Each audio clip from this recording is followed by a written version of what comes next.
Y como lo acaba de mencionar Maynor Barrios, hoy vamos a platicar con la máxima referente del triatlón guatemalteco. Ya tenemos a Toti Fernández que nos acompaña en Más Deportes en Claro. Muy buenas noches, Mónica, ¿cómo estás? Bienvenida.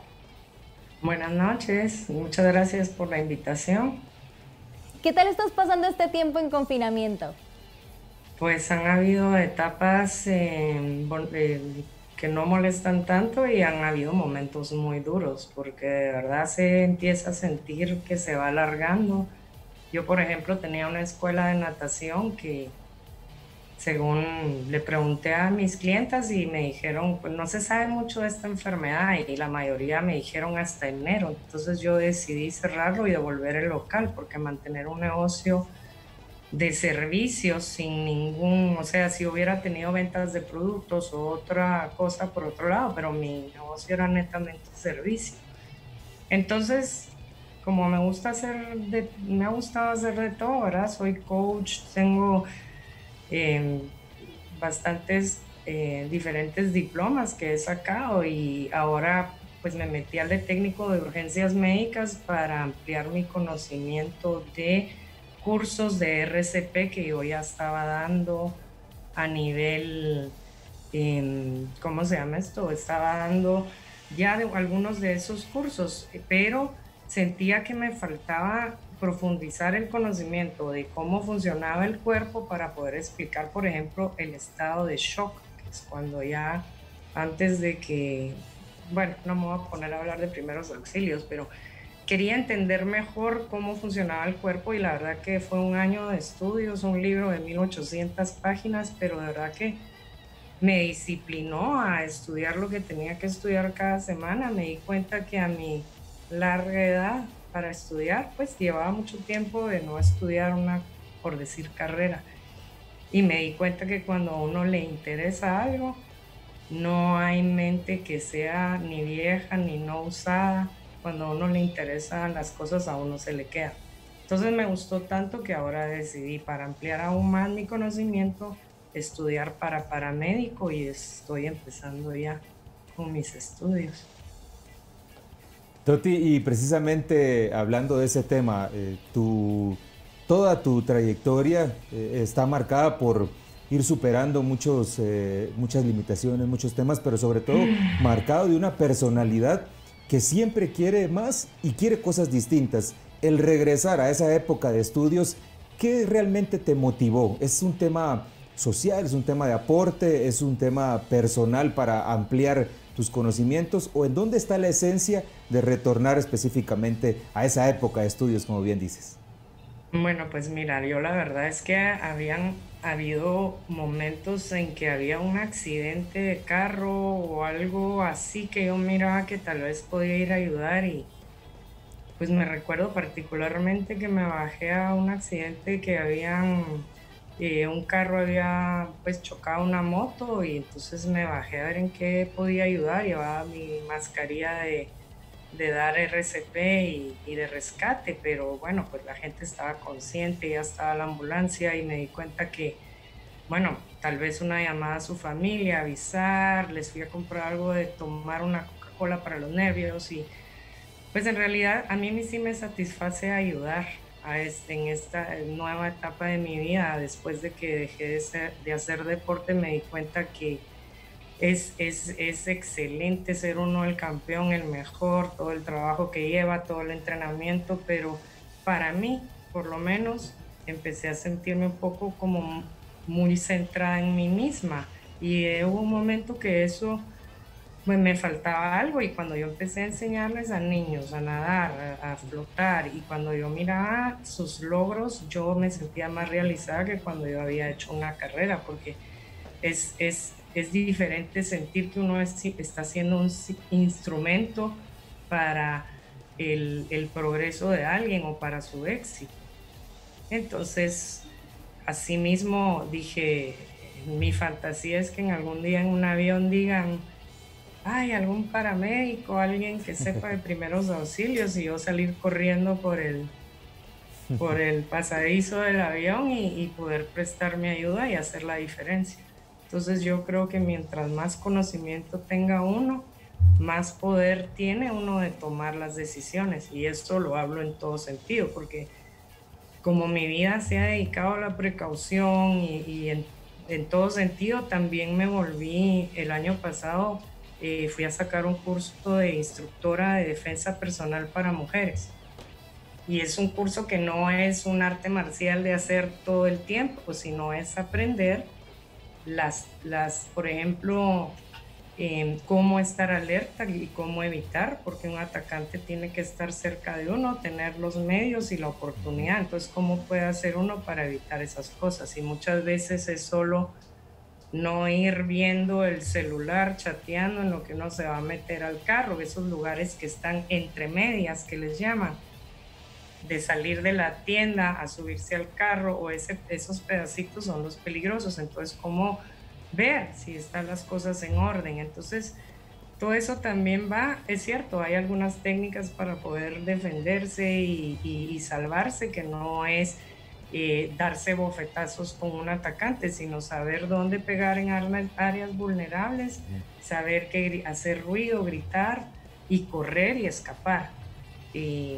Y todas esas como consejos o claves, partes de un curso de sobrevivencia que, bueno, es como tener un extinguidor en el carro, ¿verdad? Cuando uno lo tiene nunca se va a incendiar, pero si uno no lo lleva, de repente le pasa. Entonces, yo creo que mientras más conocimientos tenga uno en el área de todo lo que puede presentar un peligro, es como llevar un poco una Biblia, un conocimiento más amplio, una cultura general, ¿verdad? Porque no puede ser muy sabido en una cosa, pero ¿qué tal si descuidamos otra que puede ser tan simple como tomar ciertas medidas? Y solo conocerlas te da la oportunidad de reaccionar automáticamente sin tener que pasar por un episodio. Mónica, tú escribiste un libro con el título 210.000 kilómetros, donde nos compartes tus experiencias también de tu carrera deportiva. Háblanos de ese libro. Sí,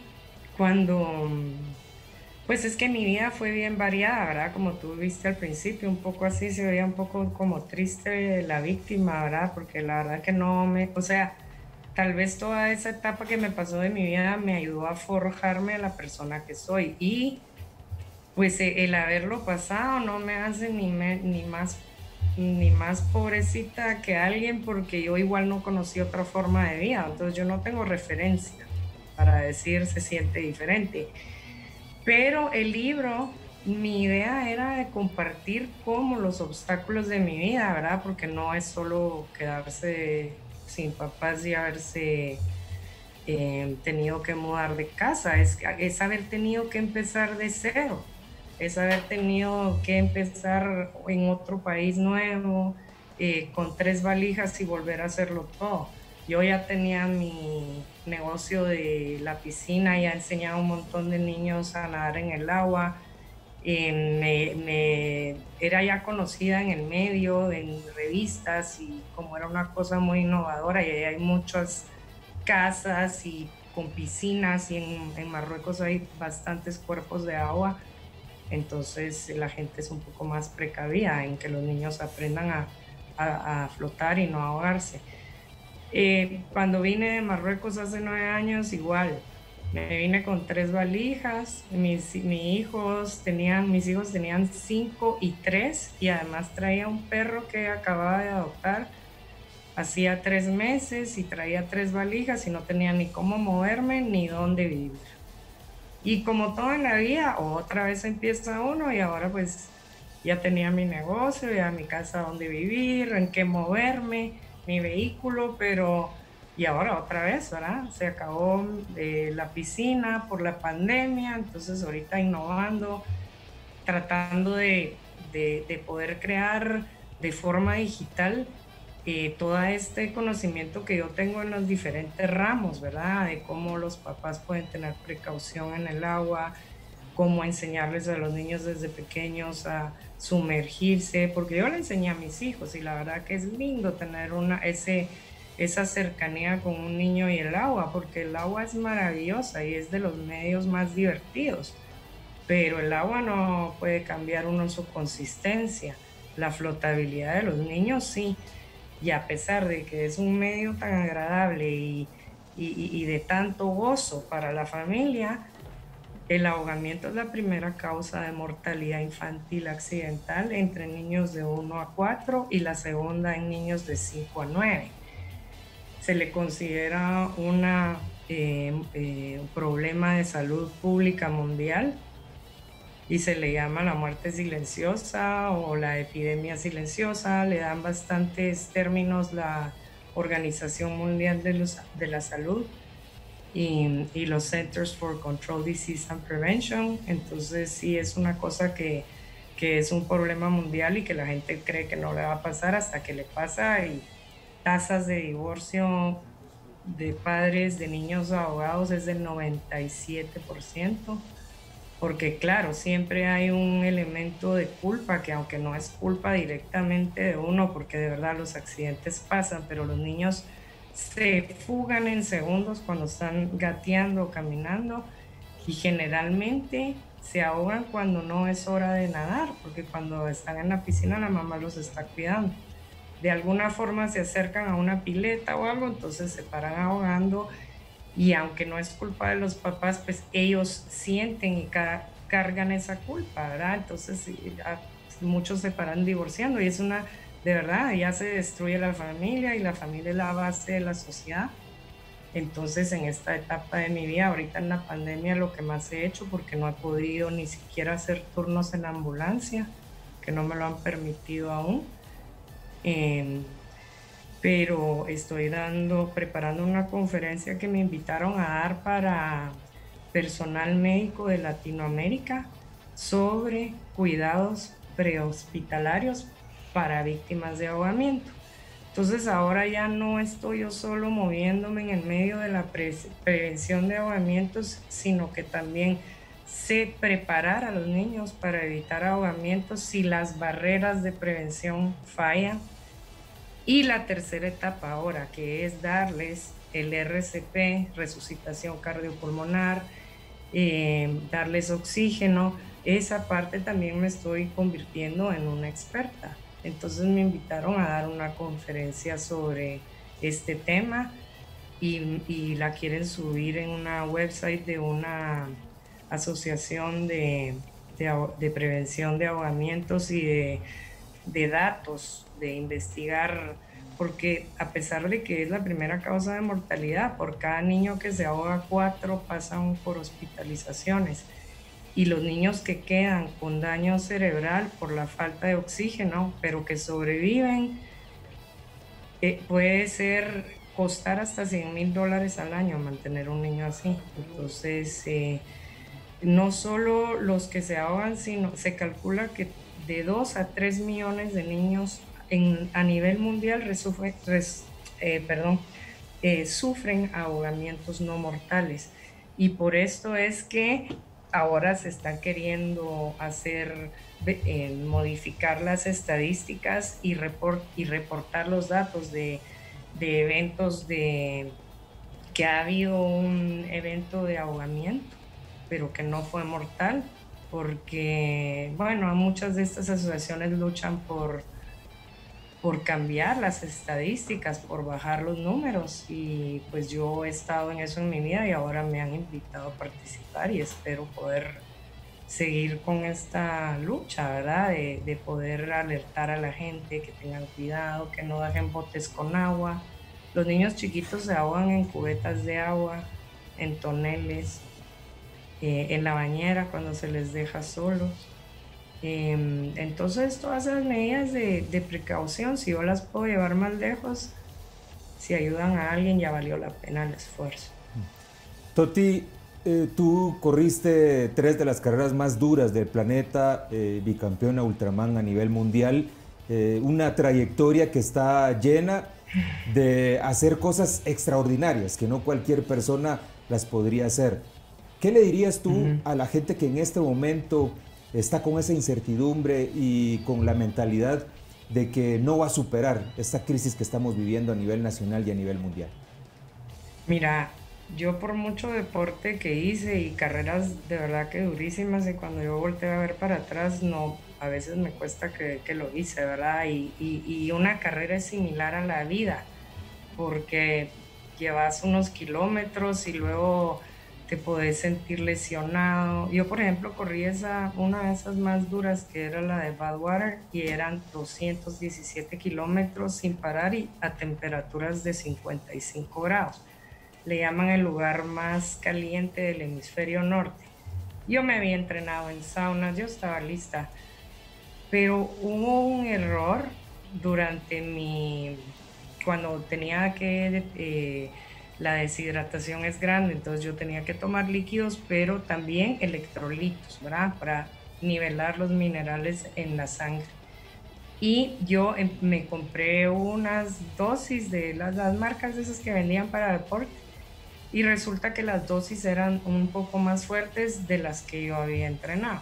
Y bueno, porque llevaba un equipo que se dieron cuenta, pero yo llevaba como 60 kilómetros y yo no podía ni retener líquidos y menos sólido. Yo vomitaba, y creo que vomité como 6 veces. Pero según hemos estudiado, que cada vez que uno vomita siempre queda un porcentaje de lo que uno había ingerido del agua. Entonces, finalmente alguien de mi equipo se dio cuenta que yo estaba tomando dosis muy altas de electrolitos y me bajaron las dosis y ya me compuse. Yo, si me hubiera quedado ahí, ya no puedo, ya no aguanto, porque de verdad me sentía re mal.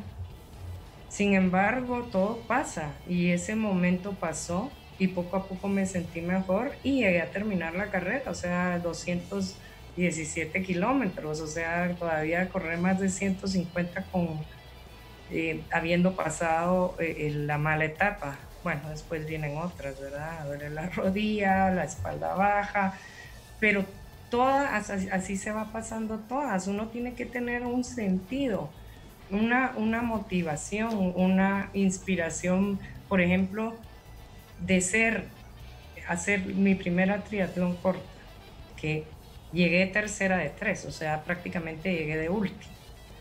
A llegar a hacer el Ultraman, por ejemplo, que era la triatlón más larga, yo jamás me vi haciendo el Ultraman cuando yo hice una triatlón pequeña. Yo dije, bueno, voy a tratar de mejorar en esta pequeña. Hice varias y después dije, bueno, ¿será que aguanto una olímpica, que es el doble? Bueno, nada se pierde por comprobar, y así, luego así el Ironman y así.